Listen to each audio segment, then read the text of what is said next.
Think about what you did. Nobody makes it to the end of these things. Come on. The Broken Agenda Podcast. Sponsored by Laughing Rock Technology. I'm behind you, but these are. But you got to commit. I got to see it from you. No, I get that. That makes a lot of sense. And so I think that by keeping these kids on all the way till their senior year, I just think they did. They're doing them a little bit of a disservice. Yeah, I don't disagree. But you know what's really amazing about the story you just told? You drive a windowless van and you have a man bun. I can't believe anybody gave you their kids. That's fascinating to me. Times have changed. All right, we got to get into this show. This is ridiculous. Hey everybody, welcome to the Broken Agenda. We got a treat for you today. Today with us is Dwight Wegman, author, engineer, business owner, handsome man extraordinaire. Thank you for joining us, Dwight. You're see. Always good exaggeration. I don't know what you're talking about. That's ridiculous. As you can see here is a copy of his book, Work Well, which Jimmy read cover to cover, every word 3 times, and he's going to recite for us later on in the show. But check it out. We're going to talk about it a lot on the show, but it's an amazing book. I've read it twice now, and some fantastic insights. And one of my favorite things, and you and I were talking about this early, is not ridiculously business book long, which drives me crazy. So welcome to the show, Dwight. Yeah. Thank you. Thank you for coming. No, so let's start with the book. Hold on. Maybe we shouldn't start with the book. Should we start with what led you to write a book? Because I'm kind of, I know a little bit about your history. Yeah, that would be good, I think. But, all right. Well, I worked, I was educated as an engineer. And then I came back to this area and I got a job at a local specialty steel company. And I was there for 35 years. So in 35 years, you get to see a lot. You get to see a lot of what does work, and you get to see a lot of what doesn't work. So 2016, I just felt like my time there was done. And so I retired, and I decided to do independent consulting. But, right after that, I mean, it's like I'd never been in a season of life like that, where you're used to going to the same place for 35 years, and then you don't. Well, 35 years is how old were you when you started there? Can I ask that? Is that cool? Sure. Okay. Yeah. I don't know where the rules are. I was 8 years old. Well played, sir. Well played. All right. No, I mean, I started as what was known as a co-op while I was in college. I went to Drexel down in Philly, and they have a co-op program. So, like after my freshman year, I started working there off and on, and I got a job there after I graduated. So I was like 56 when I retired. Okay. In 2016. Oh, we should all be so lucky. Yeah. That's a good age to retire at. But anyway, how the book happened, it's like when I left there, I was like, I was just doing a lot of reflection, and I thought, I'm going to just start writing down things that I remember. And because I wanted to do that, because over time your memory gets fuzzy, So let me write this down before I forget the things I learned. So I just started doing that, and I just started writing more and more. And then I started seeing this kind of fits over here as one topic, and this is over here with another. And there came a point where I just the light bulb went off, and I said, I could actually write a book, And then I just felt like I was looking at this, and then I felt like God said, write the book. Well, it's an awesome book. So then the really hard work started, because then you have to organize it, and, Well, my favorite thing is everybody knows at least one person who's writing a book. Everybody's writing a book. And what I have learned after, 20 some years of being in business and talking to people who are writing a book is that everybody's writing the first half of one chapter of a book. And then they get done with that first half of one chapter and realize they have nothing else to say. And then they never finish the book. And I've started 4, and I get halfway through the first chapter, and I'm like, yeah, I'm out of ideas. That's it. I said what I had to say. I'm going to save this in a Word doc and move on with my life. So I am impressed anytime anybody actually finishes a book, because it is a daunting task. I mean, there's a lot involved. It's a lot, because there's a lot of iterations to, you know, like you write it and then you write it again and you write it and you proofread and you know, to do it right. You know, I didn't have a ghostwriter, you know, so I had to do all the work, you know. But then, you know, then I finally had a manuscript I felt good about, you know, and I went to, you know, it's like, unless you're a CEO of some successful company, no publisher is going to pick you up, you know. So then you just left with the self-publishing route. So I found a good lady who does that. And she did a lot of the copywriting and, well, the proofreading and the illustrating, you know, and getting it packaged so you can put it on Amazon and get a Kindle, you know, so that it doesn't look like something you did off the back of the, you know, the side of your desk. It actually looks like something decent. I feel like he's judging my companies.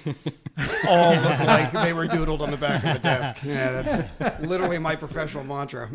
So anyway, that's how it came to be. So so when I went through it, the whole book seems to be, and correct me if I'm wrong in this, I don't want to misinterpret your book, but it's all related to corporate culture, how to identify your culture, how to identify if you have a toxic culture, how to promote your culture if it's good, how to rectify your culture if it's bad. Is that kind of a good assumption? It is, you know, and that's a good summary. I'm Okay. glad you read the book.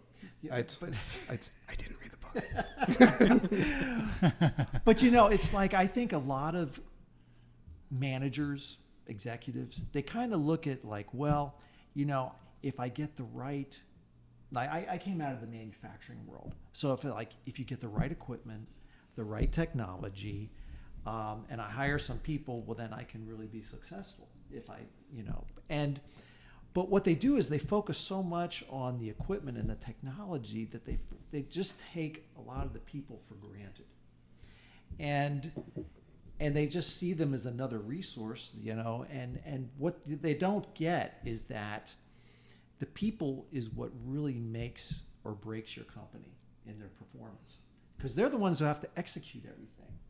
And so they're just kind of, I mean, there's a lot of companies where the people are taken for granted, and then you get a lot of turnover, you know, and that's been particularly evident the last few years. Like, Oh, yeah. I mean, I know like around 2016, there was a lot of boomers who were exiting, and then COVID happened, and more people were pushed out the door, and the knowledge transfer didn't really happen from one generation to the next. And now a lot of businesses are really struggling. Yep. And, you know, there's a lot of managers, you know, who they just want results, and they create a toxic environment in you know, in their drive to get results. Well, and one thing I thought about too when I was reading it, just that you sparked me to think about, was we've always, and you've been around long enough to see this, I've always made a strong effort to control growth because of the amount of stress growth creates. I mean, growth is the ultimate stressor. I mean, if you're growing at 50%, there's no way not every single person in your environment is feeling that. So if you can control growth, then you can manage growth, and then you can grow healthily, but that takes time.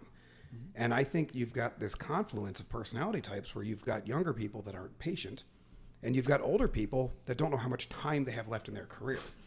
They just don't know, do I have 20 years to grow something responsibly, or do I need to just, as you said in the book, mammon, do I need to just drive profits every day, get everything I can out of this before I pass on to the next generation? Because I'm in my 50s and I'm starting a company and I'm taking all my experience to bear. I don't have time to build culture. And I think there's a lot of that comes into play too, that personality type at the top. Well, sure. You know, I mean, and people who are driven, they tend to rise to the top, you know, but that doesn't mean that they always understand their people well, you know, and if you get a lot of turnover in your company, how can you really move it forward? You can't. You can't. All you're doing is training then. All you're doing is training, and then you get this constant churn of people coming and going, and you're like treading water or drowning. Yeah. You know, and you can't move forward. Whereas if you created a culture where people actually feel good about what they do, then maybe they wouldn't be looking for the next job that pays them a little bit more, you know, because, you know, just to work for a paycheck is really a very unfulfilling kind of place. And I'm not saying work. One of the two of the principles I really hone in on for a successful work culture is that first, you got to treat everybody with respect, because no matter where they are in the organization, they bring value. They wouldn't be there. So you as a CEO, you can't treat your people like dirt. And as a manager, you can't treat your people like dirt. And as a coworker, you can't treat your people like dirt. I apologize. I thought it was the other way. I'll treat you better, Tyler. I apologize. Thank you. And so, if you treat people with respect, then, I think they're going to respond to you better. But the other part of it is then what I call personal responsibility. And that is like, okay, I'm going to give you respect, but then I'm going to expect you to give me your best performance. And there's companies out there or individuals where, it's like they want to be treated with respect, but then they don't want to put out. And that's where you need both of those components to really be successful, I feel, in a company, to really drive the success, help the company achieve its best outcome. Well, let me ask you this thing, because I always operated, all the stuff you say resonates, I think, with a lot of business owners. There's a lot of great business owners out there. Yeah. I always operated too on the bad apple philosophy, which is one bad apple absolutely can ruin the culture for the entire bunch. So I'm a big fan of root them out and get rid of them before they can get entrenched in the culture, before they can sit there and start submarining what you work on. Do you agree with that, or do you think every employee can be saved, everybody can be turned around? I say that's up to the employee, whether they can be saved or not. Oh, such a political answer. No. So gross. What I'm saying is, It was yes or no, Dwight. Unbelievable. No, I'm kidding. Well, what I say is, like, if somebody's not delivering, someone's not pulling their weight, you need to have a conversation with them, and you need to start down the path. Like, this is where I need you to go, and this is where we all need to go. And if you're willing to come along that path, then we can work together. But if you're not willing to go down that path, well, then let's end this marriage before, or let's end this relationship before we get into a marriage. Well, what I always find too is they usually know. Yeah. They know. You always know. I knew. I've been in jobs where I didn't fit. I was the square peg. And you always know. But I'm just saying, like, I know that you guys, when it comes to letting employees go, there generally needs to be a history of performance issues, as opposed to just saying, nah, this is not going to work. I know we always used to have to document it. So if you're a manager or a CEO and you're not dealing with a bad employee and then you just want to fire him, well, you could get in a lot of legal trouble, because it's like, well, what's the basis for this? But if you've gone through the hard work, hey, you go the hard work of Get saying, like, time after time, you're not meeting your performance objectives. Well, this just isn't working, and here's the documentation why. And so no, I don't believe every employee can be saved, but I say a lot of that is on them. I agree. It's not on you. That makes sense. It's like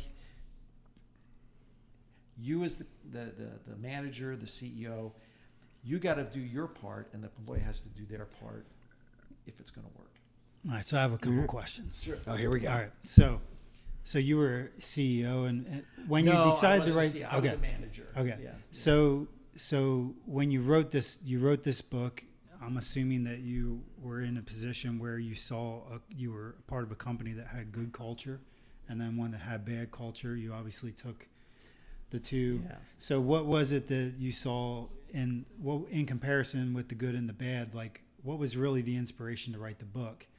And then let's start there before I ask the next question. Well, I'd say I saw a lot of miserable people who were really frustrated and discouraged in their work, in their jobs. And I saw, the company I worked at, there were times when there was good culture, and then you could see what I call toxic culture coming in.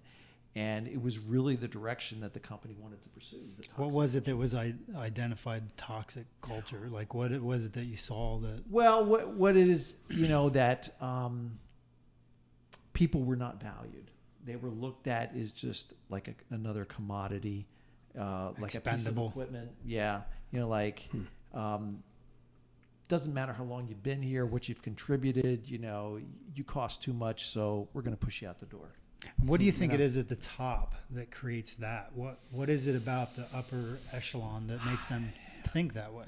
Is it just the shareholders and appeasing them? Are those really the people they want to take care of? So in the back, are they? You gotta let them answer, man. Are they doing the things that you want them to do for the employees? Are they doing those things for the shareholders and abandoning the employees? Are those two elements where there's some kind of balance that needs to occur? Well, I think, I can't. If it's a large company. If it's a large company, they're probably driven by profit metrics and Wall Street and what they're expected to make. And I think what happens is they lose touch with their workforce. Like I know in the history of the company where I worked when I was younger, the CEOs, they used to periodically walk around and talk with the people on the floor, just say, how's it going? What do you like? What do you don't like? But then, people, there's a management philosophy. It says, well, that's not my job. I make the decisions up top here. And they lose the connection with the workforce. And like they lose connection with the impact that their decisions have on the workforce. And I'm not saying you don't ever have to make hard decisions, that you don't have to let people go or have layoffs. I mean, that's just a reality of business. But I think if you're connected to your workforce, you'll think through that a little bit more before you just pull the trigger on that, and understand like, well, is that my only alternative? Or if I'm not getting the financial results that I'm looking for, well, is it because my workforce isn't motivated to deliver the results I want? Is the culture, the work culture, the problem that's keeping my company from performing, or is it just the general economic Well, and I think environment? that disconnect, and we see it. Maybe we can talk about this in the back half, but we see it because obviously you and I together work on school board stuff and things like that, where we look at budgets. But a lot of times when you're disconnected, you're not looking at the entire space. And I think this is much more common in industrial, any type of manufacturing. You're not looking at the entire process. You're looking at the most expensive parts of the process. And 9 times out of 10, that's going to be labor. So you can look at it and say, hey, our margins are down. We're bleeding cash. We're not in as good a position this quarter as we wanted to be. But if we cut 8% of our workforce in the manufacturing floor, all of our numbers look great. But if you were to go down and actually walk the manufacturing floor, you would realize that the only thing keeping your margins even relatively static and in play is because you have that workforce, because your problems aren't with the workforce. And I think it happens all the time. If I had a nickel for every time I saw that, where they misanalyze where the failure is. And you even talked about this in the book, where you're only as strong as your weakest link. Yeah. But if you misdiagnose the weakest link, you start cutting staff, you're going to exacerbate an issue that probably could have been fixed in a much more reasonable solution or even easier solution. Yeah, and there's a few things to unpack there. One is that I think all of us have blind spots. We think we see everything and know everything, but we do have blind spots but they're not blind to the people around us. They're very obvious to the people around us. So you need, as a manager, as a CEO, you need to do like what we call the 360 evaluation, where you get people to point out, what it is, because those blind spots are your weak link. And if, it's not the things that that generally sabotage your business. It's the things you don't know that sabotage your performance. So the more you understand your weak spots or your blind spots, then you can put a plan in to address those things so that they don't hold you back from going forward. So that's that's one thing to look at.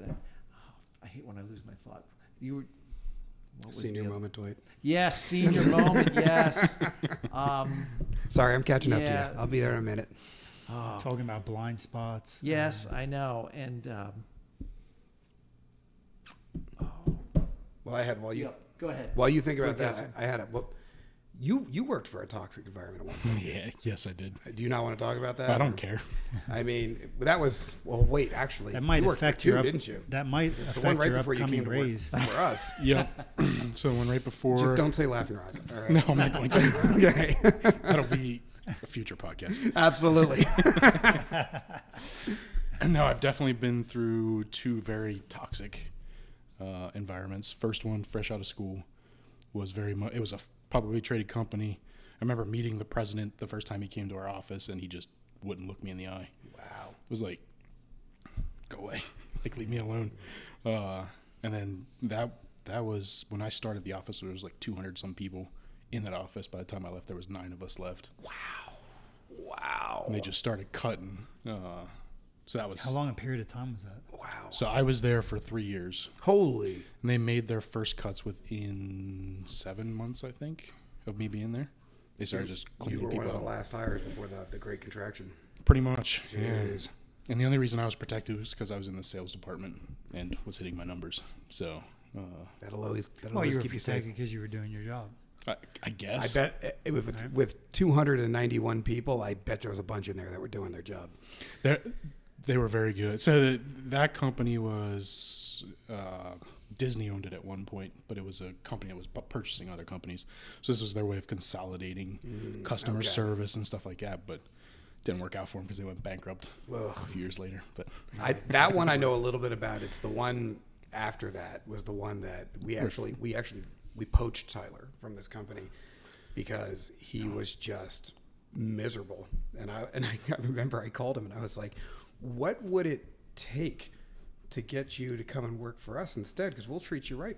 And he goes, less than you think. Let's do this. And he's like, I need to get out of here right now. Can we do this today? And I'm like, well, think about it. But yeah, thinking back to that, I was such a miserable prick then. Like, even at home, and I've apologized to my wife. Like that period of time was terrible. Like I just couldn't. There was a period within that. So I was there for 5 years.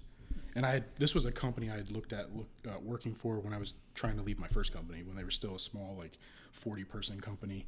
I interviewed with them, thought, man, this would be great to work here. And then I eventually found my way there. And it was all right when I started, but it was roughly toxic. There was a period in the middle that was good, better. And then the last year was absolute hell. Yeah. Terrible. Can you really But- elaborate on the things? What was it that really he didn't look you in the eye, but what were the laundry list of things that For that place, I think their problems were they grew too fast too quickly.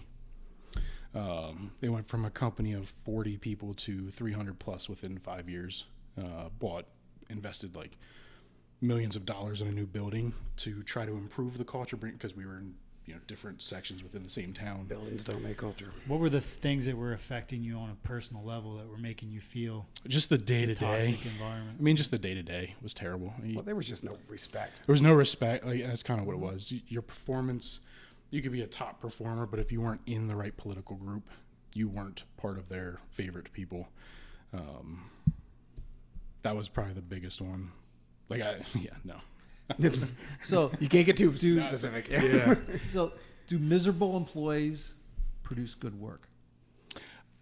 I knew, so I would show up, I would do my job as best as I absolutely could, but I'd go home right at 5. I'd show up at 8:30, start my job at that point, take my lunch, not worry about, made sure I got my full 60-minute lunch, and then at 5 o'clock I was out the door. I was putting in my time Yeah. And to essentially collect my check. I know we're out of time, but it's funny because you actually, which personality type was it that brings it home? That's a supporter? I forget, but in the book you actually talk about that. Yes, They wear it on their different shoulders and they personalities. bring it home. They And bring it home. he literally Yes. just said it. He's like, I was bringing it home. That's horrible when you're bringing that back to your family. Yeah, it was bad. Hey, we got to take a break. We're at time. We're going to have a minuscule profit break, and then we will be back with more Dwight and Work Well. Thanks, everybody.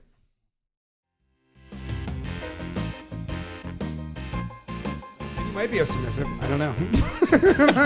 I don't want to know you that well.